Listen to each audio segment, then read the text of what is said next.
નમસ્કાર મિત્રો, અમારી ચેનલમાં આપનું હાર્દિક સ્વાગત છે। જો તમને એવી ભાવનાત્મક અને પ્રેરણાદાયક ગુજરાતી વાર્તાઓ ગમતી હોય તો વિડીયોને લાઇક કરો, શેર કરો અને ચેનલને સબસ્ક્રાઇબ કરવાનું ભૂલશો નહીં। સાબરકાંઠાના એક નાનકડા ગામમાં મીરા નામની એક દીકરી રહેતી હતી। મીરા ખૂબ જ હોશિયાર, મહેનતુ અને સંસ્કારી હતી। તેના માતા પિતા ખેતી કરીને ઘર ચલાવતા હતા। ઘર ભલે નાનું હતું પણ પ્રેમ અને ખુશીઓથી ભરેલું હતું। એક દિવસ અચાનક થયેલા માર્ગ અકસ્માતમાં મીરાના માતા પિતાનું મૃત્યુ થઈ ગયું। એક જ ક્ષણમાં મીરાની દુનિયા બદલાઈ ગઈ। ગામના લોકો પણ આ દુઃખદ ઘટનાથી સ્તબ્ધ થઈ ગયા।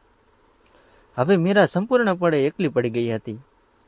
મીરાના કાકા રમેશભાઈએ તેને પોતાના ઘરે લઈ જવાનો નિર્ણય કર્યો। કાકી શરૂઆતમાં ખાસ ખુશ નહોતી, કારણ કે ઘરની આર્થિક સ્થિતિ સારી નહોતી। છતાં કાકાએ કહ્યું, આ મારા ભાઈની દીકરી છે, હવે એની જવાબદારી આપણે છે। મીરા કાકાના ઘરે રહેવા લાગી। શરૂઆતના દિવસોમાં તે ખૂબ શાંત રહેતી। તેને પોતાના માતા પિતાને ખૂબ જ યાદ આવતી। ઘણી વખત રાત્રે એકલી બેઠી રડતી, પરંતુ સવારે ફરી હસતો ચહેરો લઈને ઘરકામમાં લાગી જતી। તે વહેલી સવારે ઉઠીને ઘર સાફ કરતી, પાણી ભરતી, રસોડામાં કાકીને મદદ કરતી અને પછી શાળાએ જતી। સાંજે પાછી આવીને ફરી ઘરનું કામ કરતી અને રાત્રે મોડે સુધી અભ્યાસ કરતી। ગામના લોકો કહેતા, આ છોકરી બહુ સમજદાર છે, આ ચોક્કસ કંઈક મોટું કરશે। સમય પસાર થતો ગયો। મીરા દરેક પરીક્ષામાં પ્રથમ આવતી।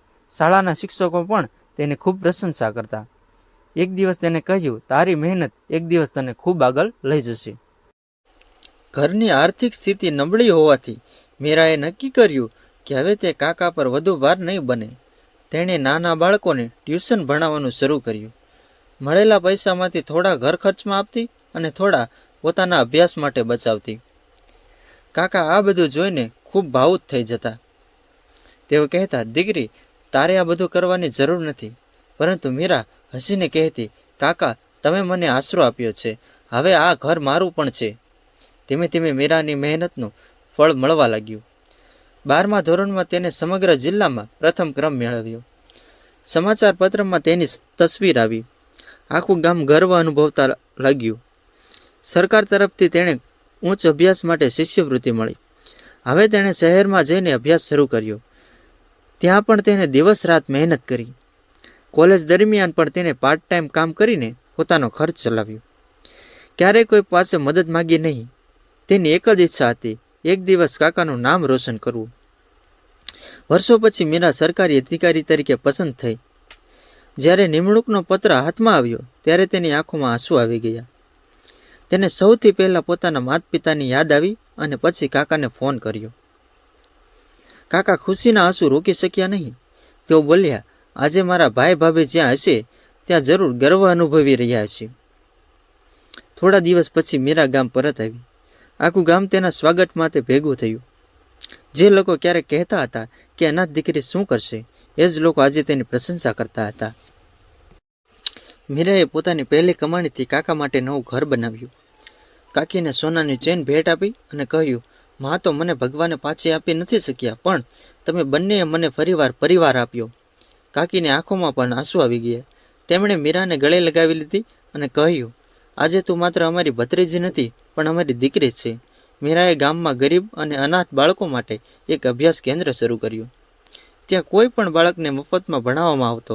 તે હંમેશા બાળકોને કહેતી, પરિસ્થિતિ ક્યારેય તમારી સફળતા નક્કી કરતી નથી, તમારી મહેનત અને હિંમત જ તમારું ભવિષ્ય બનાવે છે। વર્ષો પછી જ્યારે ગામના ઘણા બાળકો મોટી નોકરીઓમાં પહોંચ્યા ત્યારે તેઓ સૌ મીરાને પોતાનું પ્રેરણા સ્ત્રોત માનતા હતા। મીરાએ સાબિત કરી દીધું કે માતા પિતાનો સાથ છૂટી જાય તો જીવન અટકી જતું નથી। જો પરિવારનો પ્રેમ, સંસ્કાર અને પોતાની મહેનત સાથે હોય તો કોઈ પણ મુશ્કેલીને જીતવી શક્ય બને છે। વાર્તાનો બોધ: જીવનમાં દુઃખ આવે ત્યારે હિંમત ના હારવી। મહેનત, સારા સંસ્કાર અને પરિવાર પ્રત્યેનો આદર માણસને એવી ઊંચાઈએ પહોંચાડે છે જ્યાં આખી દુનિયા પર ગર્વ કરે છે। જો તમને આ વાર્તા ગમી હોય તો વિડીયોને લાઇક કરો, તમારા મિત્રો સાથે શેર કરો અને આવી જ સુંદર ગુજરાતી વાર્તાઓ માટે અમારી ચેનલને સબસ્ક્રાઇબ કરવાનું ભૂલશો નહીં।